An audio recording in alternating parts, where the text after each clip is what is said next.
రాజా. Doctor, జూలీకి delivery అవడం చాలా కష్టమని తేలింది. ఆపరేషన్ చేయక తప్పదు. డాక్టర్, అందులో ఇది ఒక రకంగా మేజర్ ఆపరేషన్ అని చెప్పాలి.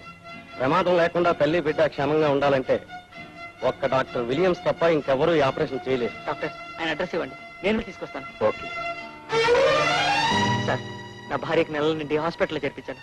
డెలివరీ చాలా కష్టంగా ఉంది. ఆపరేషన్ చేస్తే తప్ప ప్రమాద స్థితి నుంచి బయటపడడం కష్టం. ఆపరేషన్ చేయడానికి కూడా నేనే తగినవాడిని. రైట్? అవును సార్. డాక్టర్ మీ అడ్రస్ ఇచ్చారు. ఎలాగైనా నా భార్యను కాపాడండి సార్. కానీ మిస్టర్ రాజా, ఆపరేషన్ చేయడానికి నేను 2000 రూపాయలు తీసుకుంటాను. అది కూడా డబ్బు ముందుగానే తీసుకుంటాను. సార్? ఎస్ మిస్టర్ రాజా, నువ్వు డబ్బు తెచ్చిన మరుక్షణం నేను ఆపరేషన్ థియేటర్లో ఉంటాను. నీ భార్య బిడ్డలను క్షేమంగా నీకు అప్పగిస్తాను. మీరు అడిగిన డబ్బుతో హాస్పిటల్కి వస్తాను. అక్కడ నా భార్య పరిస్థితి చాలా ప్రమాదంగా ఉంది. త్వరగా పదండి సార్. ఐఎమ్ సారీ మిస్టర్ రాజా, ప్రస్తుతం నా దగ్గర డబ్బులు లేవు. మీరు బయలుదేరి వెళ్ళండి, ఈలోగా డబ్బు తెచ్చిస్తాను. Please sir. ఆల్ రైట్, వెళ్ళి తొందరగా ప్రయత్నించు. ఇప్పటికే ఆలస్యమైంది. నేను నీకోసం వెయిట్ చేస్తూ ఉంటాను. Thank you. Hello Antony. Hello Williams, how are you? ఈవేళ నీకు నాకు మహా సంతోషం కలిగించే రోజు రా. I feel like celebrating it. ఏమిట్రా విషయం? ఆ రోజు నలుగురు ముందు నువ్వు నేను అవమానపడ్డానికి కారణం నీ కూతురు మా డేవిడ్ ని కాదని ఆ రోగులు పెళ్లి చేసుకోవడమే. అవునా? ఆ రోగ్ ఈవేళ నా చేతికి చిక్కాడురా. పెద్ద ఇరకాటంలో పెట్టేశాను. గిలగిల్లాడిపోతున్నాడు. నేను ఎంత ప్రయత్నించినా వాడిని సాధించలేకపోయాను. నీ చేతికి ఎలా దొరికాడురా? ఏముంది, వాడి భార్య జూలీ డెలివరీ కష్టమే హాస్పిటల్లో చేరింది. ఆపరేషన్ చేస్తే తప్ప బ్రతికే అవకాశం లేదు. ఈ చుట్టుపక్కల ఆ ఆపరేషన్ చేయగల డాక్టర్ నేను ఒక్కడే. అందుకే నీ అల్లుడు నా దగ్గరకు పరిగెత్తుకొచ్చి ఆపరేషన్ చేస్తున్న భార్యను బ్రతికించమని కన్నీళ్లతో ప్రాధేయపడ్డాడు రా. ఇదే అవకాశంగా తీసుకుని 2000 రూపాయలు ఫీజుగా ఇస్తే తప్ప ఆపరేషన్ చేయను పొమ్మన్నాను. దాంతో పిచ్చాళ్ళ పరిగెత్తుకెళ్ళాడు. విలియమ్స్, వాడు ఆ డబ్బు తేలేడు. నేను ఆపరేషన్ చేయను. ఆ అమ్మాయి చస్తుంది.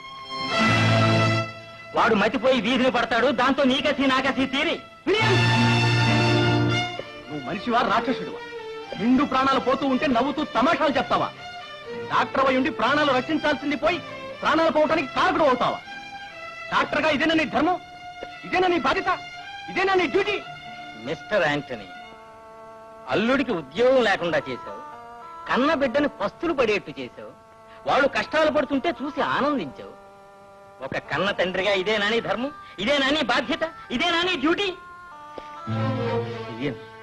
పరాయి మనిషి సైతం ఆ పసివాళ్ళ మీద జాలి చూపిస్తుండగా కావలసిన వాడివై ఉండి కన్న తండ్రివై ఉండి ఒక రాక్షసుడిలాగా రాతి గుండె గలవాడిలాగా ఉండిపోయిన నువ్వు నా ధర్మం గురించి నా బాధ్యత గురించి నన్ను ప్రశ్నిస్తున్నావా?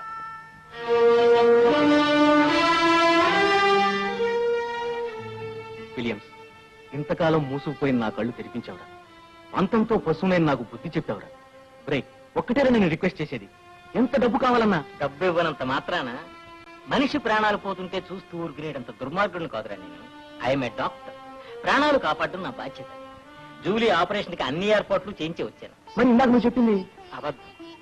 నిజానికి నీలో రగులుతున్న ఈ ద్వేషానికి కారణం జూలీపై నీకున్న అమితమైన ప్రేమ.